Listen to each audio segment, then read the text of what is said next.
Ya, Assalamualaikum warahmatullahi wabarakatuh. Perkenalkan, saya Alun Permatasari dari kelompok 6. Di sini saya akan membahas materi boolean algebra part 1 bagian konversi nilai SOP ke POS dan representasi fungsi boolean.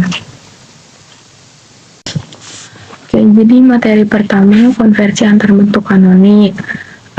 Bentuk kanonik sendiri adalah bentuk ekspresi boolean di mana semua variabel dimasukkan secara eksplisit, baik dalam bentuk asli maupun negasinya. Nah, ada dua jenis utama bentuk kanonik. Yang pertama adalah bentuk kanonik disjungtif atau SOP, yaitu sum of product atau hasil penjumlahan dari perkalian, atau bentuk kanonik konjungtif atau POS, product of sum, hasil perkalian dari penjumlahan. Nah, pertama ada bentuk kanonik disjungtif atau SOP. Bentuk SOP adalah hasil penjumlahan OR dari minterm.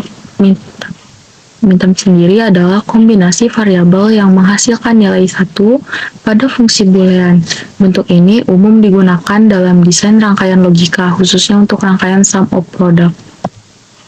Nah, contohnya fungsi boolean f ABC sum M137. Berarti kita menambahkan minterm yang sesuai dengan indeks 1, 3, dan 7 dari tabel kebenaran yang telah disebutkan pada materi sebelumnya.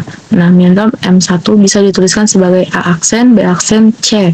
Karena ketika A sama dengan 0, B sama dengan 0, C sama dengan 1, fungsi menghasilkan 1. Maka ekspresi SOP untuk F ABC menjadi F ABC A aksen, B aksen, C plus A aksen, B, C plus A, B, C. Atau dengan lebih simpelnya itu, jadi kalau SOP itu adalah penjumlahan dari perkalian. Jadi kita lihat di sini, ada penjumlahannya. Nah, di sini tuh perkaliannya kayak A aksen, B aksen, itu kayak A aksen dikali B aksen dikali C, ditambah A aksen dikali B dikali C, ditambah A dikali B dikali C. Jadi kalau SOP ini tuh, ekspresi SOP itu ya penjumlahan dari perkalian gitu. Nah, sebaliknya kalau POS sendiri itu tuh kayak perkalian dari penjumlahan, product of sum. Nah, contohnya ini sendiri, nah kayak di sini kan kita ada A plus B plus C dikali A plus B aksen plus C dikali A aksen plus B plus C aksen. Jadi kebalikannya dari SOP tadi, kalau POS ini tuh dia kayak ada perkalian dari penjumlahan gitu. Nah, kita ada konversi bentuk SOP ke POS.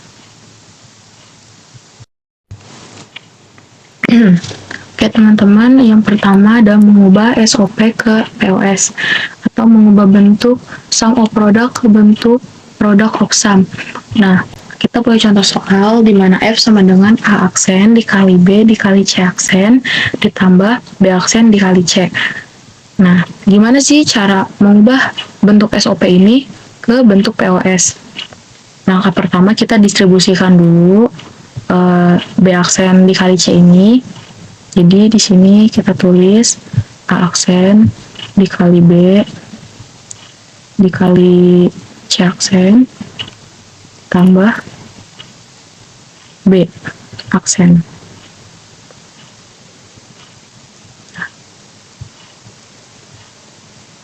Ini guys. Nah, terus kita kalikan lagi dengan A aksen dikali B dikali C aksen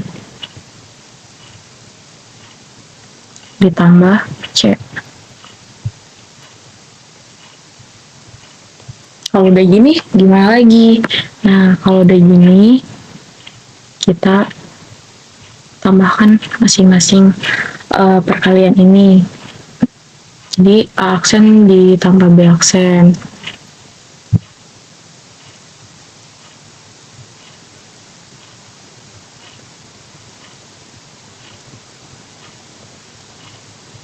terus dikali B ditambah B aksen.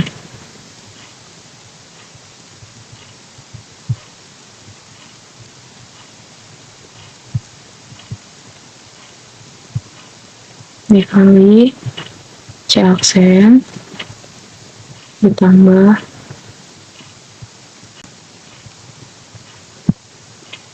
aksen dikali aksen plus C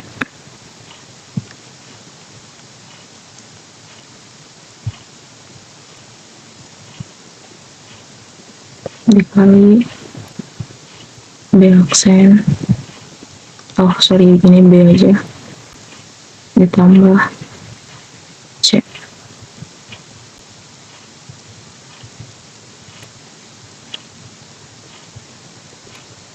dikali C aksen plus C. Nah, di sini tuh kan ada berlaku sifat kalau misalkan B plus B aksen itu sama dengan 1 ya. Berlaku juga ini yang C aksen plus C itu sama dengan 1. Berarti bentuk POS-nya itu adalah A aksen plus B aksen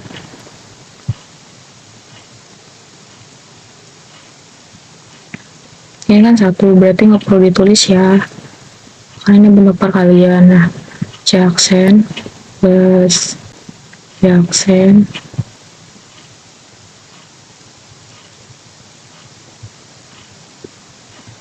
A aksen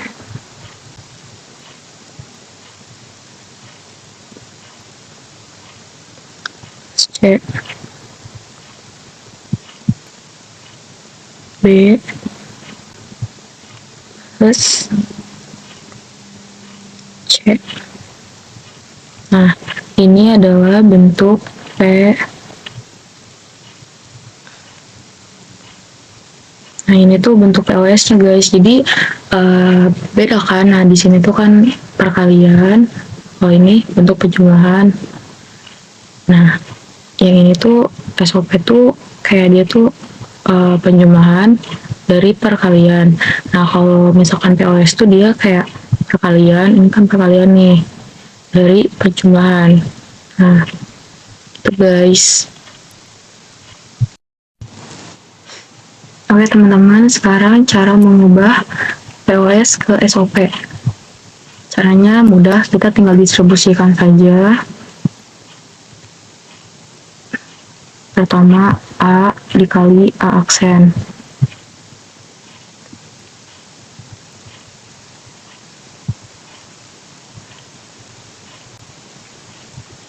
Selanjutnya ditambah B aksen dikali A aksen. Lalu kita tulis A aksen dikali B aksen. Nah, yang di sini kan udah kan. Terus maksudnya yang di sini tuh udah dikaliin ke aksen semua kan. Nah, sekarang tinggal dikaliin ke C.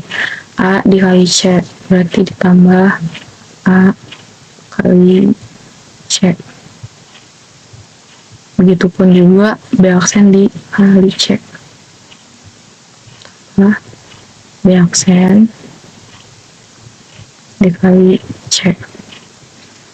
Nah, di sini kalau A dikali A aksen itu kan sama dengan 0 ya.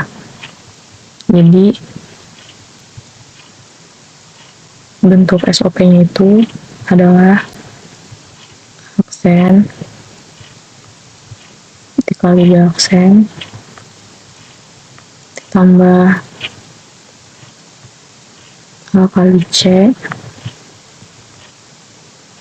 ditambah B aksen dikali C.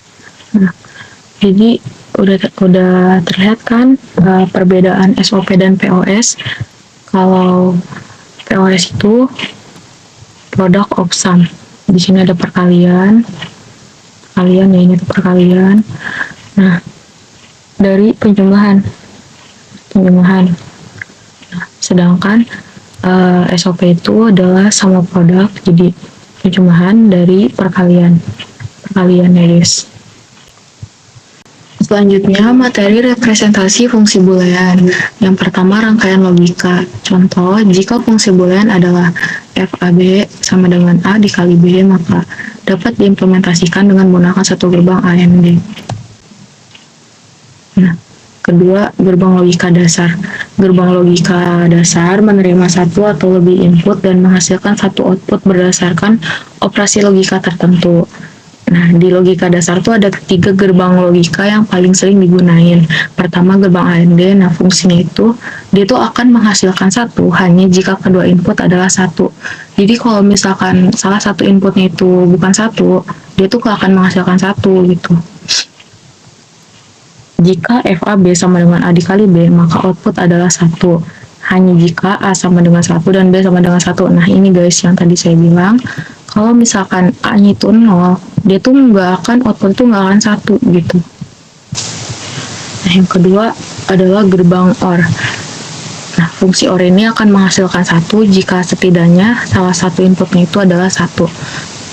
Kebalikan dari yang gerbang AND tadi, kalau yang OR ini dia tuh penjumlahan kan bentuknya. Nah, dia tuh outputnya tuh bakal 1 kalau si A atau si B itu bernilai 1. Andaikan A ini adalah 0 dan B ini adalah 1, outputnya itu akan 1. Nah, ataupun sebaliknya, A-nya itu 1, B-nya itu 0. Dia tuh outputnya akan tetap bernilai 1 kalau gerbang OR. Selanjutnya ada gerbang NOT. Nah, fungsi NOT ini akan membalik nilai logika input. Jika FA sama dengan A aksen, maka ketika A sama dengan 1, outputnya adalah 0 dan sebaliknya. Jadi, gerbang NOT ini tuh kayak negasi gitu, kayak kebalikan. Nah, kalau misalkan dia punya A-nya itu 1, outputnya itu bakal 0. Jika dia punya A sama dengan 0, maka outputnya itu bakal 1. Yang ketiga ada gerbang logika turunan. Nah, gerbang logika turunan ini adalah kombinasi dari gerbang logika dasar yang sebelumnya. Jadi, gerbang ini memfasilitasi operasi logika yang lebih kompleks dalam desain rangkaian digital. Nah, terdapat beberapa jenis gerbang turunan yang umum digunakan, seperti NAND, NOR, XOR, dan XNOR. Nah, gerbang NAND sendiri itu adalah AND yang dinotkan. Nah, dia tuh bakal mengeluarkan output yang kebalikan dari hasil AND. Yang kedua adalah gerbang NOR, yaitu OR yang dinotkan. Outputnya itu bakal kebalikannya dari hasil OR. Jadi, misalkan kalau di OR itu kan seharusnya 0 plus 1 itu hasilnya 1. Tapi kalau di NOR ini itu tuh hasilnya bakal 0 gitu. Nah, begitupun yang NAND tadi, kalau misalkan di AND itu tuh dia misalkan 1 di N1 itu tuh kan harusnya outputnya itu bakal 1 kan. Tapi itu tuh jadi kebalikan gitu loh. Jadi outputnya itu bakal 0 gitu. Yang ketiga ada gerbang XOR, dia bakal menghasilkan 1 kalau inputnya berbeda. Misalkan A sama dengan 1 dan B sama dengan 0, maka outputnya itu akan 1 gitu. Nah, kebalikannya gerbang XNOR, dia tuh bakal menghasilkan 1 kalau inputannya sama. Misalkan 0 dan 0 atau 1 dan 1 gitu. Itu tuh kalau inputannya sama, dia tuh bakal menghasilkan 1. Jadi XNOR itu kebalikan dari XOR. Nah, ini tabel perbandingannya. Nah, sendiri dia tuh outputnya bakal 0 jika kedua inputnya itu 1. NOR dia outputnya bakal 1 jika kedua inputnya itu 0. Kalau XOR dia itu outputnya itu bakal 1 kalau inputnya itu berbeda. Kalau XNOR itu dia outputnya bakal satu kalau inputannya sama. Oke teman-teman, pembahasan dari saya cukup sekian. Mohon maaf apabila ada pembahasan yang kurang dimengerti. Akhir kata, wassalamualaikum warahmatullahi wabarakatuh.